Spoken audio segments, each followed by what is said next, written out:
What's up, everybody? Welcome back to Let's Talk Jets Radio. This is Tyson Roush, and this is our Let's Talk Jets Radio caller series. What we're doing is a lot of our favorite callers, we're getting them on the show. We're just going to talk football. We're going to give them a chance to speak their mind, speak out whatever they want. A lot of times on the show we get rushed and get hurried up, so now it's kind of like a platform for everybody, like a little different aspect of this. New microphone, new software, so if things get kind of crazy, you don't sound as good. We're working on things, so be a little patient with us. And this guy we're bringing on right now, he is controversial. He gets us all fired up. He brings all kinds of chaos. So one of my favorite ones, Dan from Howard Beach. What is up, my friend? Hey, what's going on, man? Thank you so much for having me on the show. I'm completely flattered and honored. This is completely, I just feel like, wow, man, this is what always draws me back to you guys all the time, because you guys are diehard Jet fans, and you guys know what it's all about to give back, especially to Jet fans are long-suffering and whatnot. So I thank you for this opportunity and just to talk Jets and just talk life. Well, dude, I was sitting there. I'm driving to work one day. I listen to WFAN. I love, like, Boomer and Gio and those guys. And there's this Dan from Howard Beach calling on. And I'm like, son of a bitch, I know that voice. And there you are, dude. You're talking sports nonstop, my friend.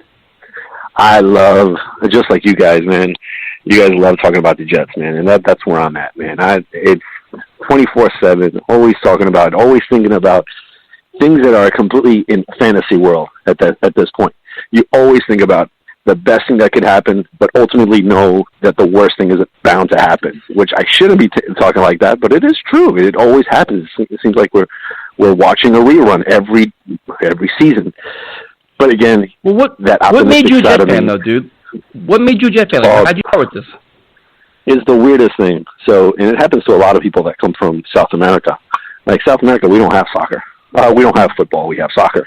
So that's our bread and butter. That's what we love. So my brother came from Argentina, and he had a friend in the 80s, and his friend was American, and he loved football. And his team of choice and his rock star quarterback was Richard Todd. So at that point, my brother was hooked. He's like, he had no idea what football was all about. And from that point on, it just trickled down to the whole entire family. And when I really got into it was when Cal O'Brien was a QB. And at that point, you start looking at stats in college, and I just got enthralled. Even though that we had like crappy seasons, the 1-15s, the 3-13s, the proverbial 4-12 seasons, those were, it draws you in because you know that sooner or later we're going to hit it. We're going to hit that jackpot, just like the Chiefs did, just like the Saints did. Like so many people forget about how the Eagles. But let's be honest. How bad were the Tampa Bay Buccaneers? How bad were they in the 80s? I mean, they still hold the record for most consecutive losses season-wise. Why not us? I mean, I keep looking at like how Joe Douglas is constructed the team. And it's kind of, and I said it earlier this week, kind of like how Seattle did with Russell Wilson on his rookie contract. Have a good mix of rookies, have a good mix of free agents, but build your core first and allow your young quarterback to flourish in a good system. See, this whole entire offseason, I'm excited. And I'm falling into the trap again, but this trap is a little bit different because we finally have a non-inept GM that knows what he's doing. Like that draft that occurred, he knocked it out of the park. Like I actually even though there were certain reaches that I was like, man, why the quarterback? But those were voids of this roster that every void he tried to check off, even if it was a reach here and there. But we need a left tackle. We needed a corner. And now that we're rumors are swirling there that we might get Logan, heck yeah. It just makes our coverage secondary that much better. No, it does. Dude, see, the thing is, like, we went into this in the offseason, and the Jets had so many holes, man, because McHagnon was so bad. So it's like, Joe Douglas had his hands full. It's like, offensive line was a big priority, and the cornerback position was a big priority. You look at the offensive line, man, it's like, Becton is a beast, but, dude, they've added depth. It's like, and they added, like, quality. It's like quality over quantity. Like, they actually have, like, if a guy goes out now, you can replace him. They're versatile. They're more athletic. It's like, there's a glimmer of hope on the offensive line, which we desperately needed here.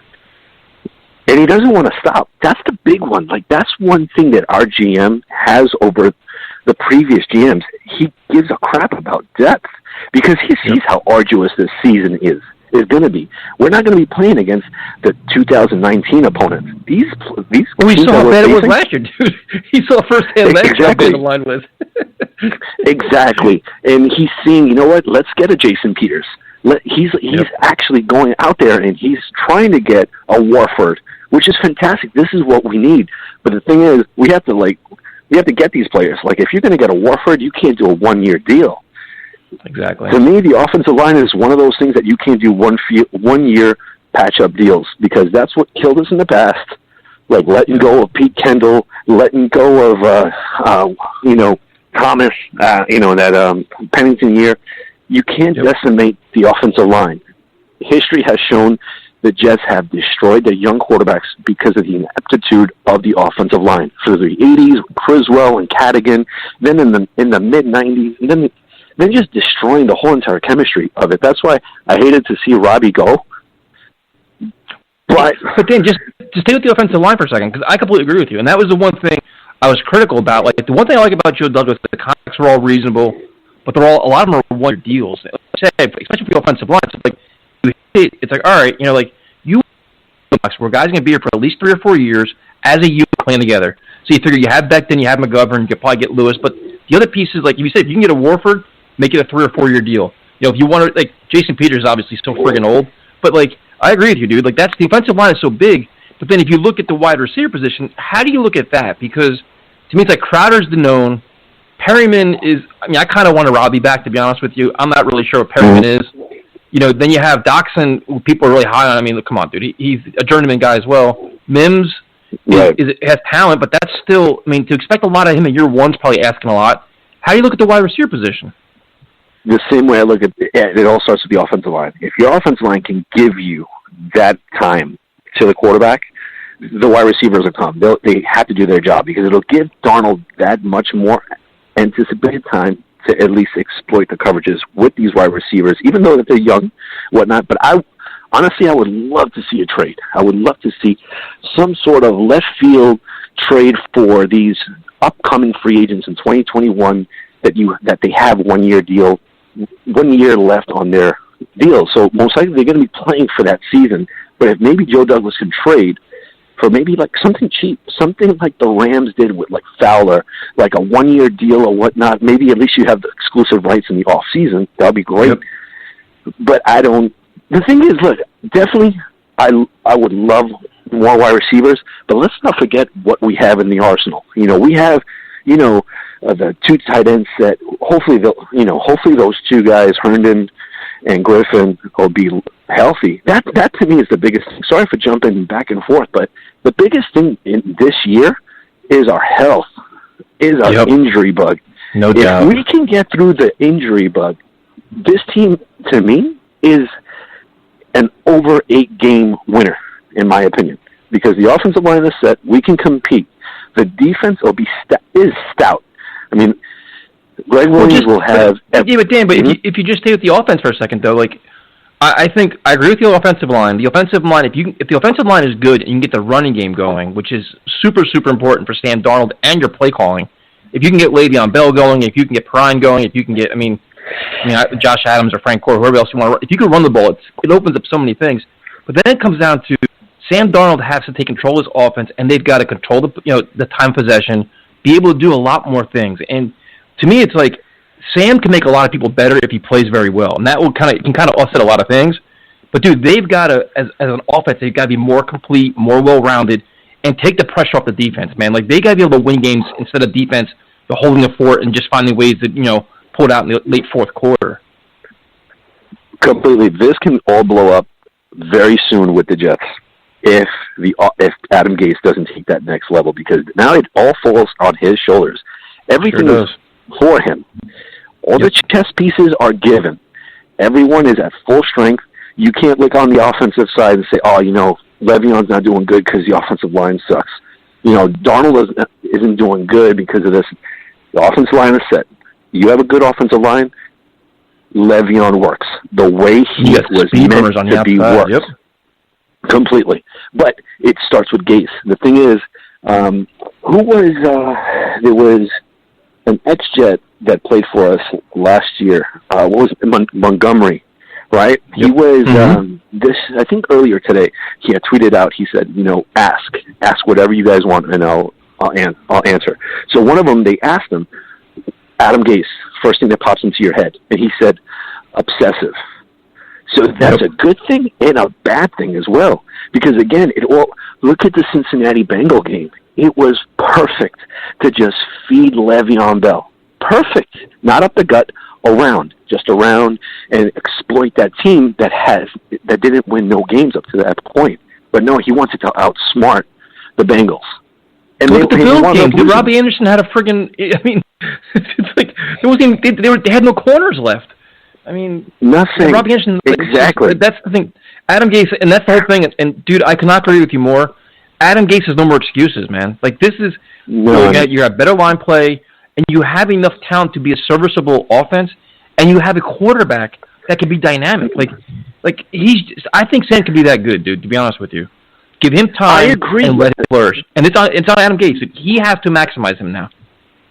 Without a doubt, Tyson. This is honestly where I want to see what Adam Gase learned as being a head coach, as being an offensive coordinator, and being all these other positions, being surrounded by great head coaches that he's been through the mill. But now it's time to place that onto the field. And he had a luxury of actually learning from Peyton Manning. Peyton Manning called his plays. Yep. On his year 2, Mora did what he needed to do with Tom Moore and allowed Peyton Manning, because Peyton Manning is a brilliant guy, and I think Sam has that head, has that brain within the ears to kind of manipulate and say, all right, you know what, I'm going to change this play. That's where Gase has to step off, humble himself, and trust his quarterback a little bit more, as opposed to what he did last year. I think he gave Darnold way too much on his plate because of everything that was going on with the offensive line, no running. He just seems too stubborn, man. Yeah, he seems so stubborn and arrogant with his play calling, and it's just like, this is where I kind of hope Sam, a year into the offense, can go into his office and say, listen, man, these plays I don't like, these plays don't work, I don't feel comfortable with this one, and they modify it. And it's okay, listen, let's do what you do best, like rolling out of the pocket, doing stuff like that instead of forcing plays that don't work. And that's why I hope this year in the system is going to work for us. Well, you see, that's the thing. That's why I wanted an actual quarterback coach on the team. Yep. I wanted more coaches, at least to be hands-on, not having a Logan Dowell. Like, tell me one good thing about Logan Dowell. What has he done with any quarterback? Challenge flag. Throws the challenge flag, and not exactly right. It's ridiculous. And not only that, what has he done? What quarterback has he developed? No, he's just a right-wing man for Gase. I need you to do this. He'll do it. That's all. And I don't think you look at great coaches. They have great coaches, assistant coaches around him. Look at Parcells, who he was surrounded with. Even Belichick, who he was surrounded with. Look at Sean Payton, same thing. But no, Gase wants everything, all full control. I mean, look at him when he had that little interim GM spot last year.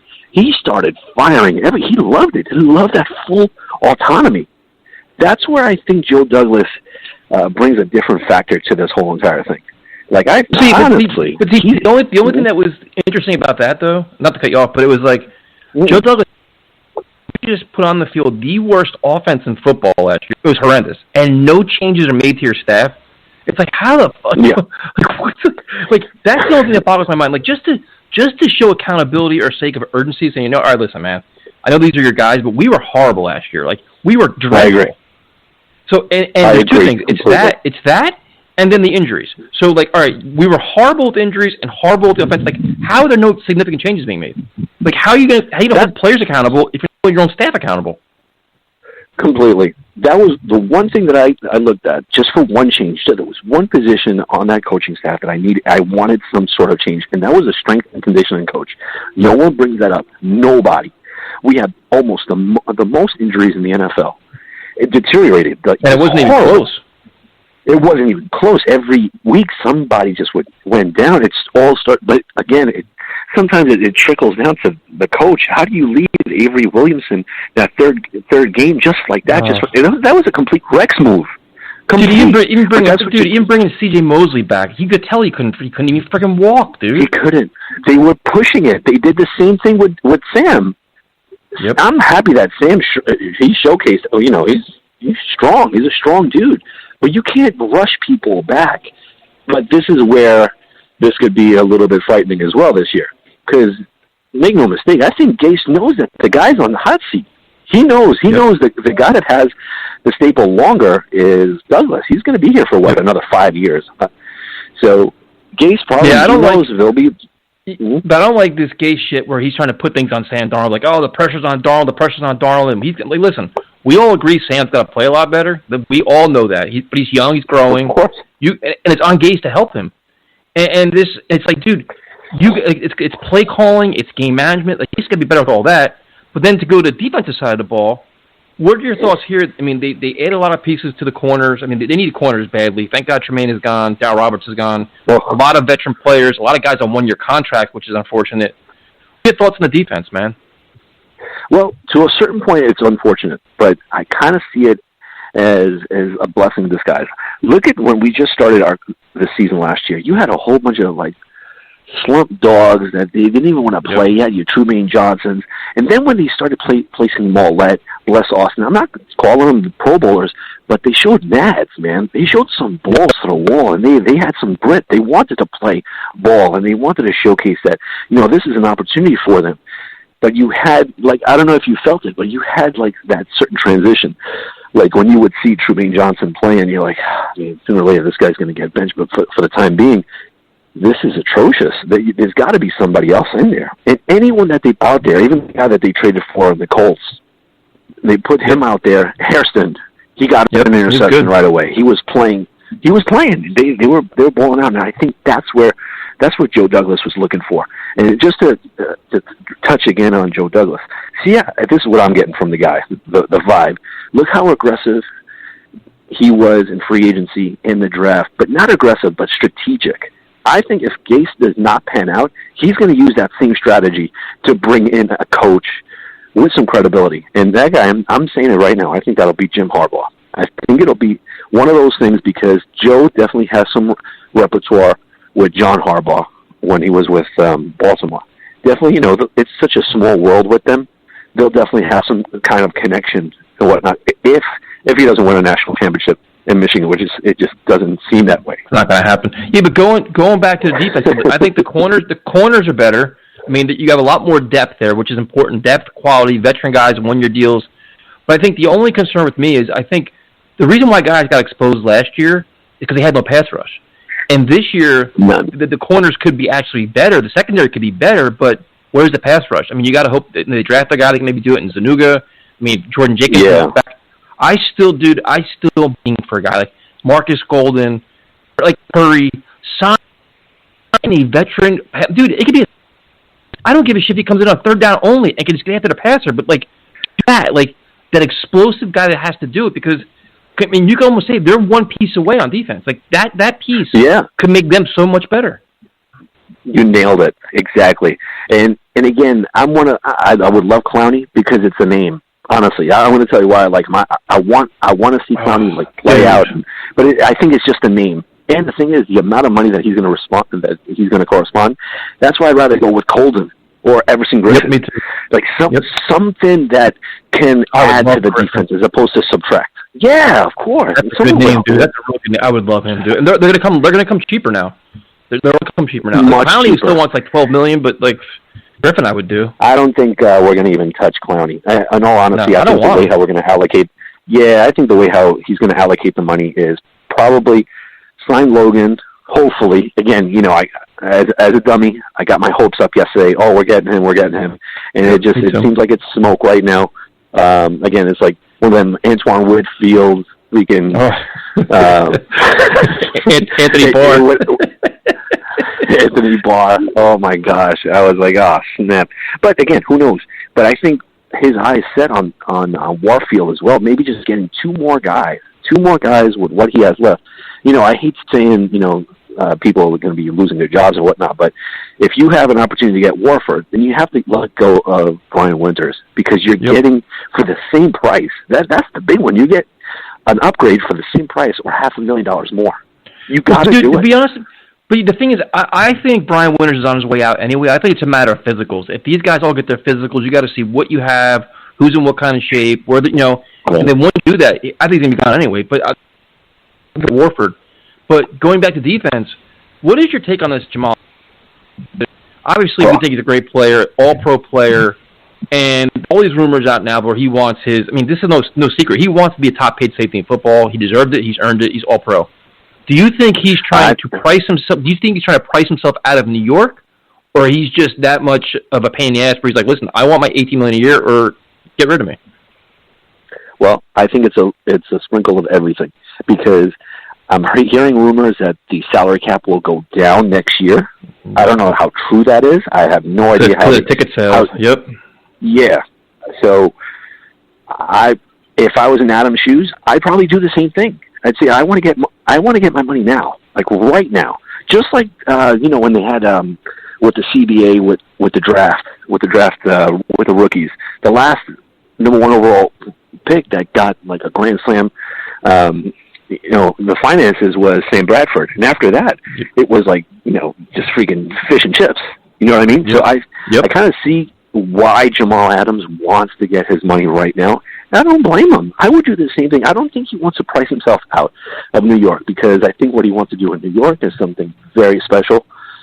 But at the same token, if you're going to be just a complete scutch and have your own talk show and whatnot, and say, I want to get paid, I want to be the best safety, this and that, and there's no money left. If there's no money left, how can we pay you? Because the Jets have all the leverage. Yeah, they have all the leverage, man.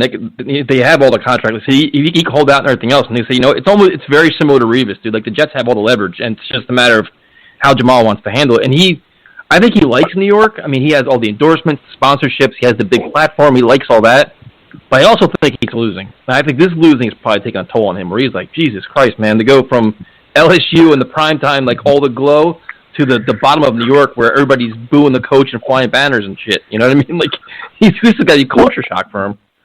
Piggybacking off of that, I'm glad that you bring that up. With this whole entire quarantine, everyone's home and whatnot, I'm kind of glad that they pushed up that whole entire Jordan show and series up, I think, by 2 months. Hopefully Adams is watching that. Hopefully a lot of players are watching that are playing for the Jets and saying, you know what, this franchise right here is almost the same as the Bulls pre-Jordan. They were trash, and they were looking at them as a laughingstock. Why not change that narrative? And it starts with me. I'm going to change that. And Jamal has that in him to change a franchise around with that passion, with that bravado and whatnot, to at least motivate that side of the ball and to be like a top 3 defense. Like, he has that in him. He has that Jordan in him. But unfortunately, if he just places his finances ahead, it'll just all squander. Yeah, it's going to be fascinating, man. Like, I love Adams. I think he's the kind of guy we've been waiting for. Like, to me, you build the offense around Darnold, you build the defense around Adams. Adams is that versatile where you can do so many things with him. He's more than a safety. I hate the argument. It drives me insane. He's a phenomenal defensive player. Unlike, he's not even at his peak yet. He's just reaching his prime. So you have all these things. You look at this team overall, and one of the big things now is, the schedule came out. And I don't really do all the, win-loss. I hate that stuff. But what is a realistic expectation for this team this year? Like, do you think they should be an 8, 9, 10-win team, or at least be competitive in every game? Honestly, how I look at it, if they're healthy, not like across the board healthy, that's impossible to have a complete 100% healthy team. But if you have a 70%, 80% healthy team, we win the East. That's how I look at it. We don't have Brady.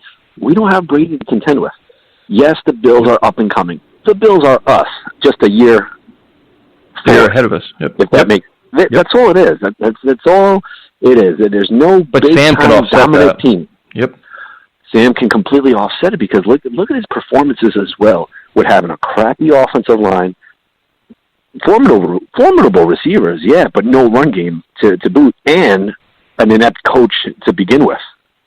Yep. You know what I mean? Imagine what more he can do with C.J. Mosley back.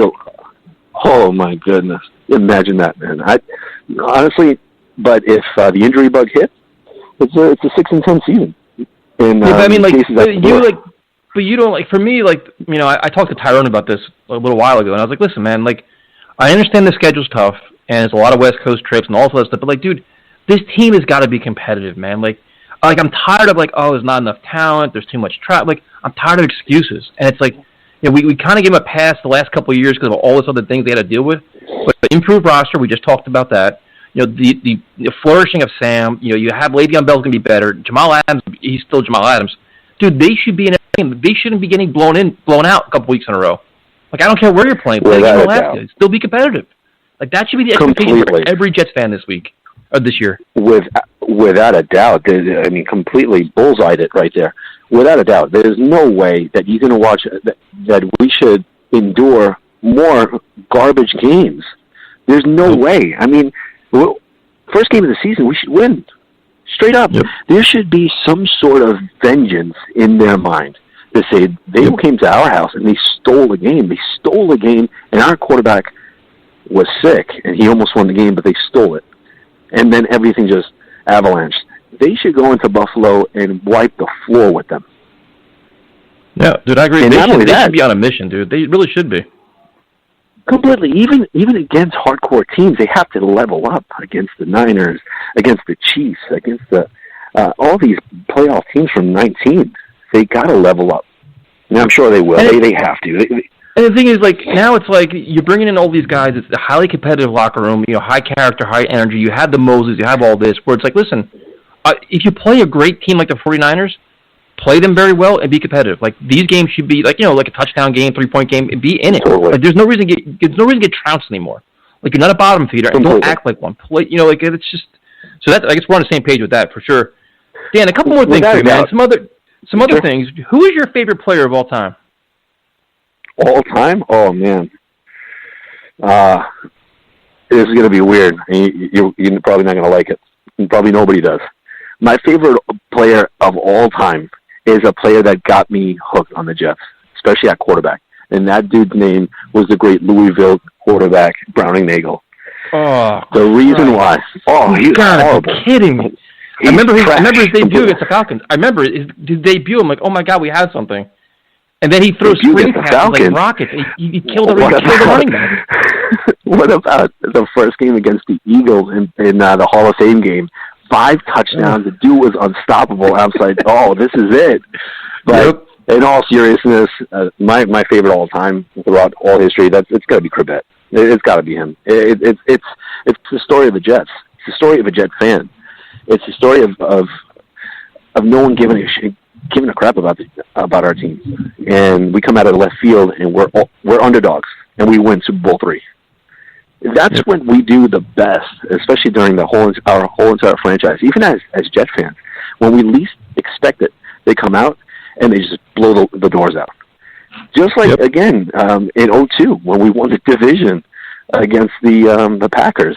Everything had to fall into place. I remember reading an article in the Daily News, and one excerpt said, the only way that the Jets are going to win this Eastern Division is if Superman goes flying across a metropolis. And lo and behold, that's what happened.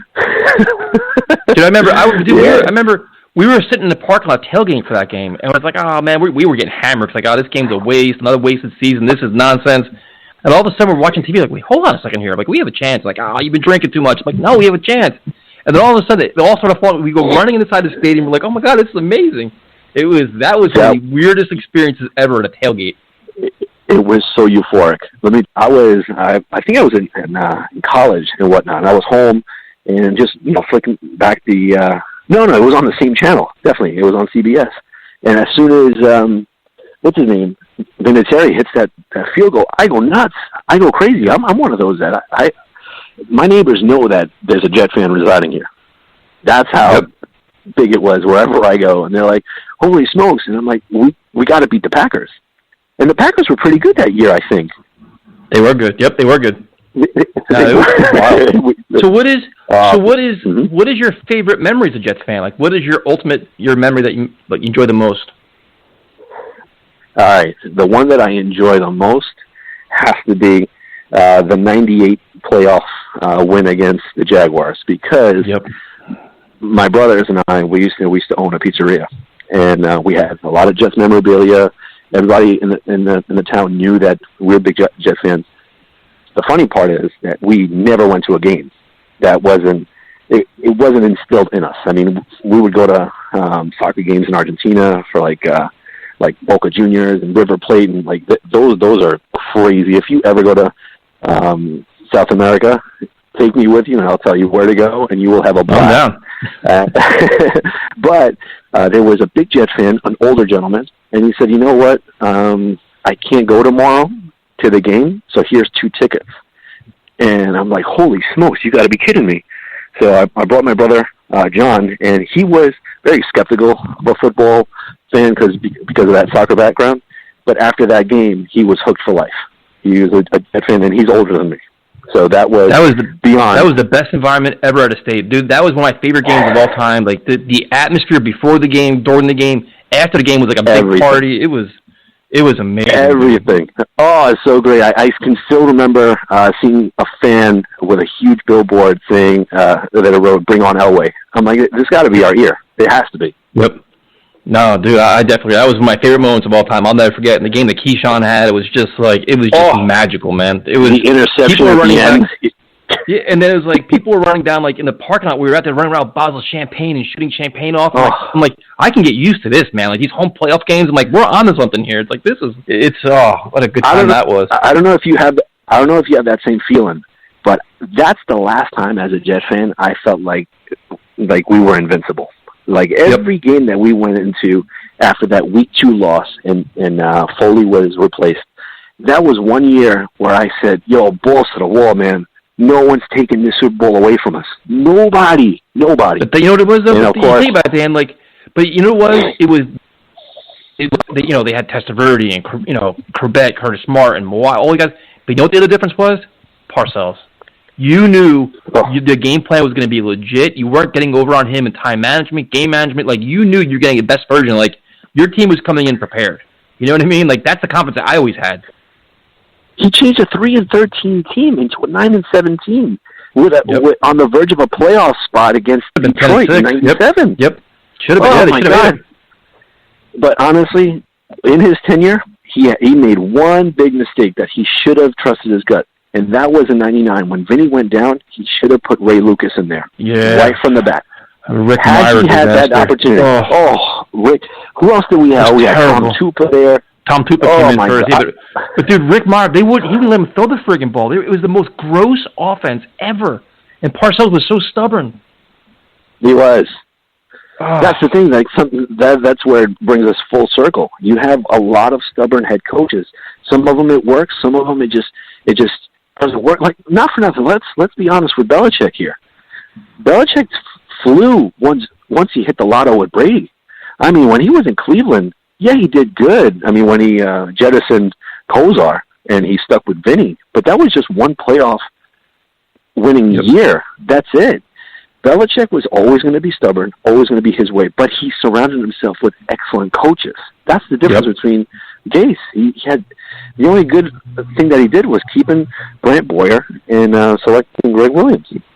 That's it. I mean, that's you cannot be more right. And that's like Gase is the play call, the offensive mind. That's where Parcells had Belichick. He had his offensive coordinators kept changing. Where it's Charlie Weiss, who was a great, like all these different guys were all so good.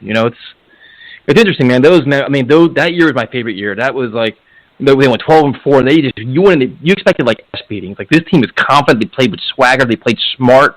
They played physical.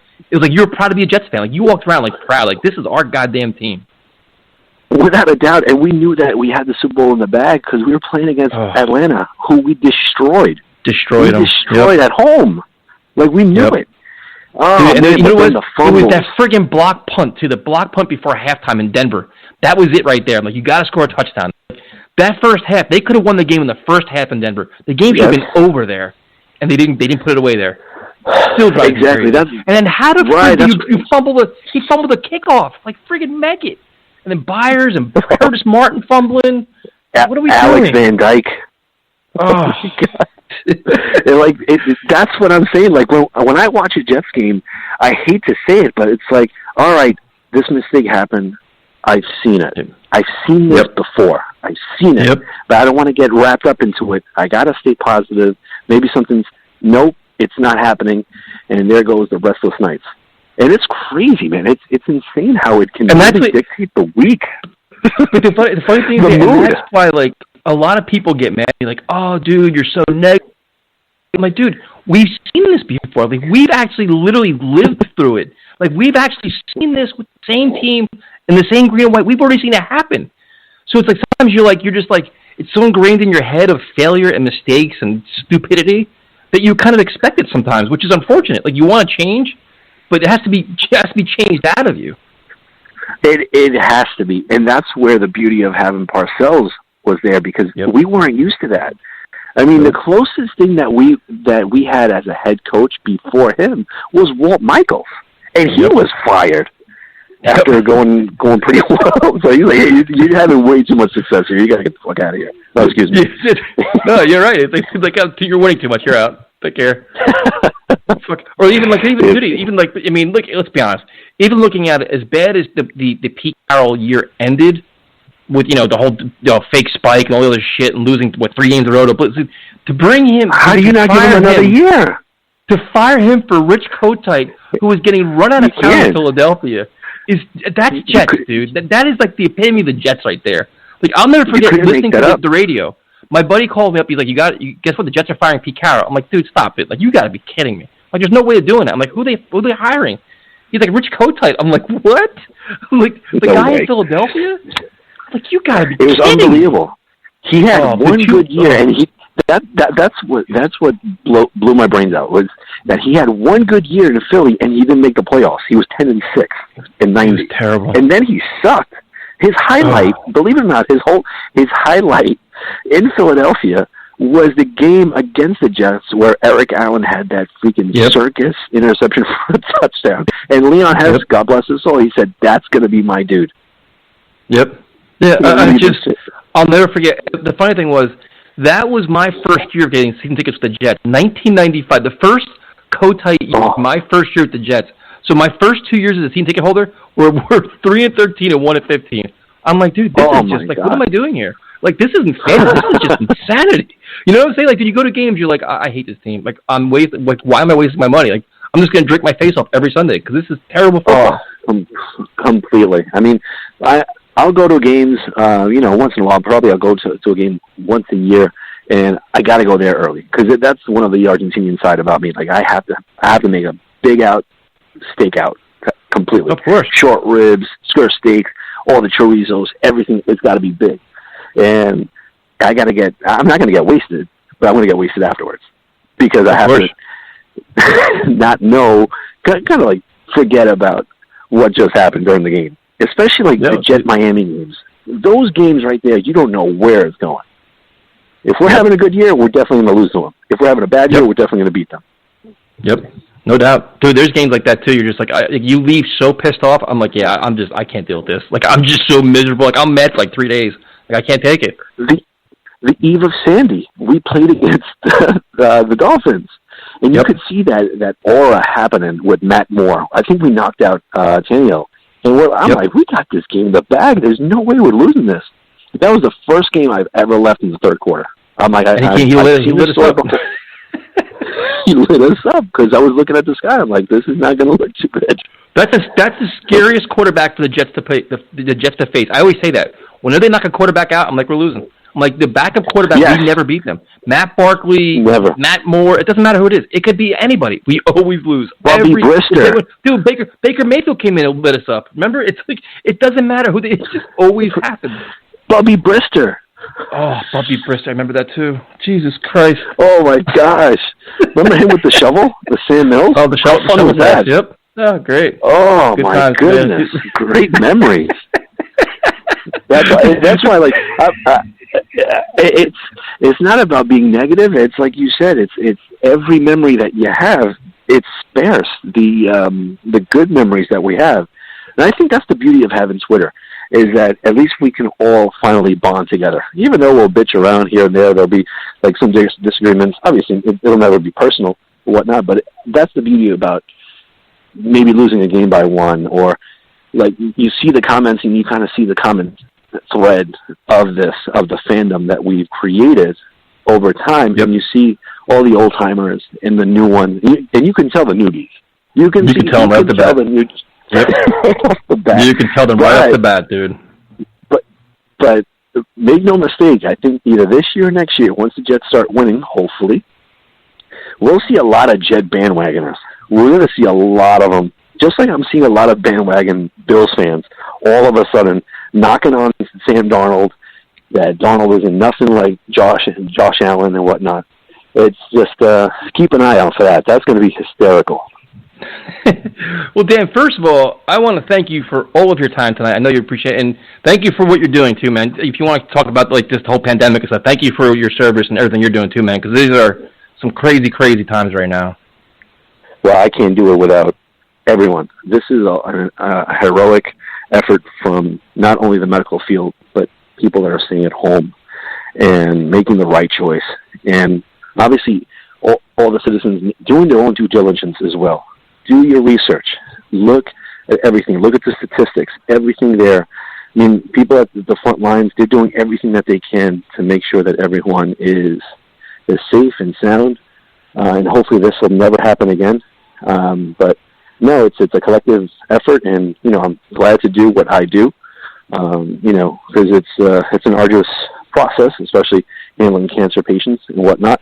But again, that's why we're here. We're here to give patients hope and give them an opportunity to always look up as opposed to looking down. So I thank you for giving me this platform to speak out, and just my level of respect for you and the show has just gone up tenfold, my man.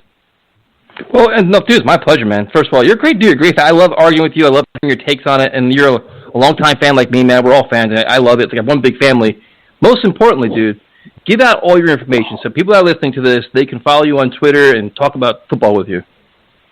Yeah, definitely. New York Jets, Dan 16, the number 16, of course. Again, you could hit me up, request a follow, and I'll definitely follow you back without a doubt. And again, Jet up. And thank you so much for your time, man. I appreciate it. Stay well, be safe. Thank you for everything you're doing, and we will catch up again. Sounds like a deal, man. God bless, man. Be safe. You too. All right, that was Dan from Howard Beach. I want to thank him for his time. As always, you can follow us on YouTube. Let's Talk Jets Radio. We're going to do a bunch of these series. All our callers coming on, talking football, talking about life and everything else. Hope you guys are enjoying it, and I'll talk to you next time.